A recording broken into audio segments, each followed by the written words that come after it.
On passe à la seconde articulation de ce journal, le magazine du dimanche. Monsieur Berthet nous a rejoint en plateau. Il est notre invité. Je vous le présentais à l'entame de cette édition.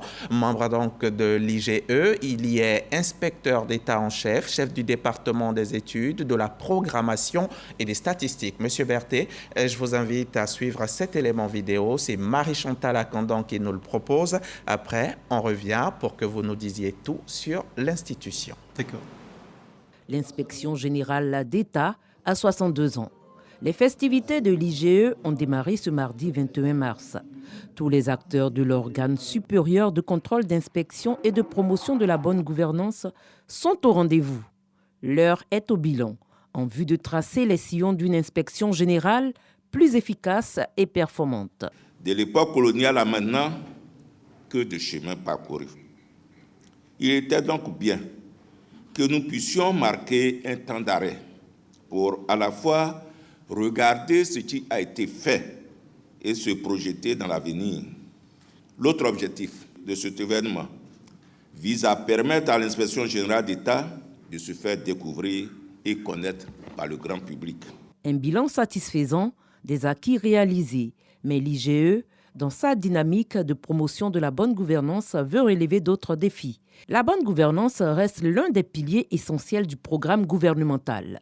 Le représentant du président de la République, Jano Aoussou-Kouadio, président du Sénat, salue les initiatives entreprises par l'IGE et appelle à plus d'actions pour l'amélioration de la qualité des services de l'administration. Après 62 ans, l'IGE, l'institution fêtière en matière d'audit et d'inspection de l'ordre administratif en Côte d'Ivoire, se projette dans l'avenir. Son défi majeur, rester attentive aux enjeux actuels de bonne gouvernance et de lutte contre la corruption. Chantal Akandan et Ulrich Adangon, merci pour ce décor que vous avez planté. Monsieur Berthet, vous commémorez 62 ans d'existence, 62 ans, l'anniversaire de l'IGE. Vous n'avez pas le sentiment d'être méconnu du grand public? Oui, je pense que c'est l'un des objectifs en fait de cette commémoration. Participer, communiquer, permettre donc aux citoyens de savoir qu'est-ce que c'est que l'Inspection générale d'État et qu'est-ce qu'elle fait. C'est d'autant plus important que ça reste une institution discrète dans la nature même de tout ce qui est structure de contrôle. On dirait bien que ce sont les derniers cas de mauvaise gestion révélés par la presse qui vous ont peut-être mis un peu en lumière, un petit peu quand même. Je pourrais le dire ainsi, mais je pense qu'il y a une volonté derrière ferme de l'inspecteur général d'État qui, à l'image de toutes les inspections supérieures du contrôle, qui ne peut plus faire l'économie en fait du silence dans la mesure où la rédevabilité incombe à tous les acteurs de la dépense publique. Et donc, dans la posture de celui qui contrôle, nous devons rendre compte effectivement de ce que nous faisons comme activité, de sorte effectivement à justifier toute la dotation qui est mise à notre disposition. D'accord, dotation. Oui. D'accord. Alors, dites-nous, qu'est-ce que l'IGE, Monsieur Berthet? Qu'est-ce que l'IGE? Quel est son rôle? Quelles sont ses missions? Alors, c'est d'autant plus intéressant que ça nous permet, dans un langage beaucoup plus simple, pour permettre aux citoyens de comprendre. Il faut voir l'écosystème du contrôle en Côte d'Ivoire comme étant donc un espace occupé par trois institutions. Il y a le contrôle en fait législatif qui est exercé par le Parlement, qui naturellement donc approuve la loi de finances et la loi de règlement au terme de l'exercice. Et également aussi, il y a le contrôle juridictionnel qui est exercé par la Cour des comptes. Et la particularité de ces deux structures, de ces deux institutions, c'est d'être des contrôles externes. Et à l'intérieur, nous avons donc le contrôle de l'ordre administratif, qui est un contrôle en interne au niveau de l'exécutif, qui comprend l'inspection générale d'État et l'ensemble des inspections générales ministérielles. Et donc, c'est vraiment un écosystème structuré à partir de ces trois institutions de contrôle. Et donc, l'inspection générale a donc une fonction de supervision, de coordination et d'encadrement au sein de l'exécutif. Au sein de l'exécutif. Alors, oui. Quels sont exactement, précisément, M. Berthet, vos champs d'action? On sait déjà que les sociétés d'État sont bien concernées par vos actions d'audit et tout, mais qui d'autre, précisément? Alors, d'une façon générale, c'est tout le périmètre administratif, c'est-à-dire depuis les services financiers de toutes les institutions, les ministères, les circonscriptions déconcentrées, les districts, les postes diplomatiques et toutes les structures qui bénéficient en fait d'une subvention de l'État. sont soumises au contrôle de l'inspection générale d'État. Donc c'est un périmètre assez large. D'accord, notamment donc les établissements publics les nationaux, EPN, les sociétés d'État, les sociétés de participation financière publique. les agences d'exécution, les établissements de type particulier, et comme vous avez dit, les collectivités territoriales, les districts autonomes et tout ça. Vous avez suffisamment de personnel pour assurer tout cela? Alors, le personnel n'est jamais suffisant, mais c'est l'approche en fait méthodologique qui permet d'atteindre les objectifs. L'inspection générale d'État a une approche, comme toutes les inspections supérieures de contrôle, qu'on appelle l'approche basée sur les risques, qui intègre en fait les difficultés liées aux ressources humaines et qui nous permet de focaliser en fait notre contrôle sur l'essentiel qui comporte beaucoup plus de risques en termes donc d'atteinte d'objectifs. Et donc, c'est vrai que c'était un handicap a priori, mais qui est comblé par l'approche méthodologique de l'institution de contrôle. Mais c'est quoi la nuance, M. Berthet, la nuance entre l'inspecteur d'État, chef de département, l'inspecteur d'État tout court et l'auditeur? Alors, les différents organes de l'inspection générale d'État se structurent de la façon suivante. Vous avez l'inspecteur général d'État qui agit au nom pour le compte de l'inspection. Il y a le secrétaire général et vous avez les inspecteurs d'État, chefs de département, qui collaborent à leur niveau avec des inspecteurs d'État et des auditeurs. Donc, les inspecteurs d'État et les auditeurs sont membres des différents départements qui sont pilotés par les inspecteurs d'État en chef. Et 13 inspecteurs d'État viennent de prêter serment. Il faut dire que c'est juste une régularisation, parce que beaucoup d'entre vous travaillent déjà là depuis plus d'une dizaine d'années, tout comme vous. Oui, mais c'est conformément au décret. Le décret, il est récent. Le décret stipule clairement il n'est pas aussi récent que ça, 2019. Oui, enfin, je veux dire, toute la procédure se met en place progressivement. Et donc, il était question, en fait, qu'on prête serment pour régulariser, en fait, cette situation. D'accord. Plus tard que jamais. Et c'est donc la toute première fois qu'il y a une prestation de serment de façon officielle à l'inspection générale d'État. Quel lien avec les IGM? Alors, les IGM font partie du contrôle de l'ordre administratif. Donc, c'est des liens fonctionnels que l'inspection générale d'État entretient avec les inspections générales et ministérielles. Je vous ai parlé tout de suite de la mission de supervision, de coordination et d'encadrement. Donc nous apportons vis-à-vis des inspections générales ministérielles ce qu'on appelle un appui méthodologique dans le renforcement des capacités, également aussi au niveau même de la collecte de leurs programmes d'activité et de leurs rapports d'activité que nous intégrons dans le rapport général de l'inspection générale d'État qui est transmis à M. le Président de la République. Donc en termes de renforcement... Vous prenez le soin de regarder... Absolument, absolument. Même au niveau des programmes d'activité, nous assurons effectivement dans le contexte actuel que les programmes d'activité des inspections générales ministérielles sont en lien ou intègrent les priorités du ministre.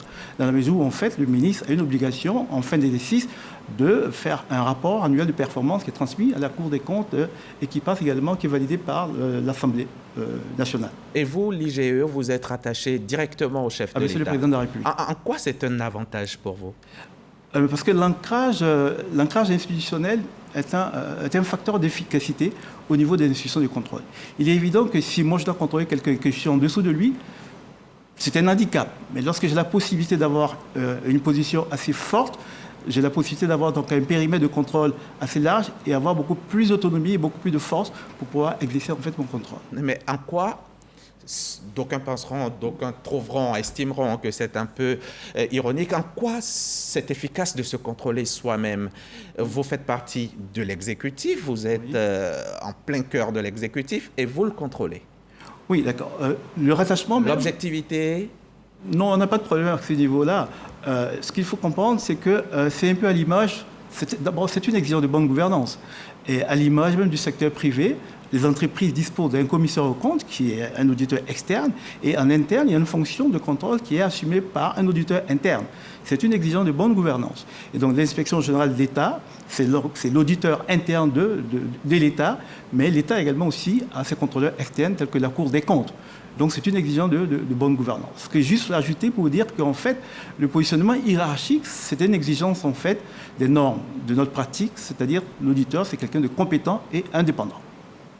Venons-en à cet événement qui a été largement médiatisé, la célébration de vos 62 ans, M. Berthet. Pourquoi un anniversaire avec autant de tambours et de trompettes? Alors, c'est vrai que, au niveau de la Côte d'Ivoire, on dirait 62 ans, ça se fête, mais ce n'était pas dans cet esprit. Monsieur l'inspecteur général d'État a voulu, après 62 ans, marquer quand même une pause pour faire un bilan et dégager des perspectives. Il y en a eu à 61 ans, la pause, le bilan? Non, c'est la première fois. 62 précisément. Alors, parce qu'avec la conjoncture sanitaire, ça n'a pas permis effectivement en 2021 de faire les 60 ans, ce qui serait beaucoup plus, en termes de communication, peut-être beaucoup plus parlant. Mais nous avons attendu 62 ans pour ces contraintes-là. Mais l'objectif, comme j'ai dit, pour monsieur l'inspecteur général d'État, c'était donc de marquer une pause, faire un bilan et dégager les perspectives. Et surtout qu'effectivement, il y a un nouveau contexte qui était mis en place. Et vous êtes satisfait de votre bilan? Oui, lorsque vous regardez les panels qui ont été initiés sur instruction de monsieur l'inspecteur général d'État, c'est des panels en fait qui participent en fait à l'amélioration de la performance de l'institution, qui portaient sur les relations que l'inspection générale d'État doit entretenir avec les autres acteurs du contrôle, qui participent également aussi à l'atteinte des mêmes objectifs que nous. Il y avait également aussi la collaboration, la synergie qu'il fallait donc entretenir avec les IGM, les autres acteurs du contrôle de l'ordre administratif pour plus d'efficacité. Et donc, vu sous cet angle-là, je pense qu'on avait droit vraiment à un dîner de clôture, comme il a vraiment souhaité. Donc, tout va bien. Ben, je ne dirais pas que tout va bien. Totalement positif. Non, nous sommes dans un processus d'amélioration continue. C'est pour ça que nous parlons de défis. Il y a tout de même des défis, oui. Allez-y, des défis. Quels sont les vôtres? Il y a quand même, au niveau des défis, il y a l'exigence de s'adapter aux nouvelles contraintes, notamment la digitalisation, de sorte à pouvoir mener, comme vous avez tout de suite évoqué, les contraintes liées aux ressources. Il faut donc peut-être s'approprier les apports de la technologie en essayant donc d'intégrer le digital dans notre pratique. Même au niveau de la planification de l'émission, de l'exécution, comme au niveau du rapportage, digitaliser tout ça, ça nous permet de combler le déficit humain. Et également aussi l'autre défi, c'est la satisfaction en fait des bénéficiaires du service de l'inspection générale d'État. C'est une exigence pour nous parce qu'effectivement, l'inspecteur général d'État a décidé qu'au terme de l'AICI 2023, que nous serons certifiés à la norme ISO 9001 version 2015. Et tout ça, ce sont des défis qui montrent qu'effectivement, nous sommes dans un processus d'amélioration continue. Si je vous demandais, M. Berthet, quel est le fait le plus marquant de ces 62 ans, vous diriez quoi? Alors, incontestablement, je dirais le changement de paradigme. Parce que l'inspection générale, l'inspection inquisition fait place désormais en fait à l'audit. Et l'audit, c'est du conseil. Et donc, c'est le nouveau métier que nous embrassons. C'est le nouveau métier en fait qui rend l'inspection générale d'État indispensable à la promotion de la bonne gouvernance. Dans la mesure où, en fait, tous les acteurs, comme j'ai dit, la redevabilité incombe à tout le monde. Le ministre, vis-à-vis du président de la République, signe un contrat de performance et les responsables du programme ont un contrat de performance avec monsieur le ministre. Les responsables des unités opérationnelles ont un contrat de performance avec les responsables de programme. Donc, à la chaîne, il y a une redevabilité. Et donc, dans ce cas de figure, l'inspection est certes utile, mais l'audit en tant que conseil qui permet effectivement de maîtriser les risques permettra aux acteurs de réaliser leurs objectifs. Vous saluez donc l'avènement de l'audit. En fait. Et parlons à présent du mode de saisine. Qui peut vous saisir?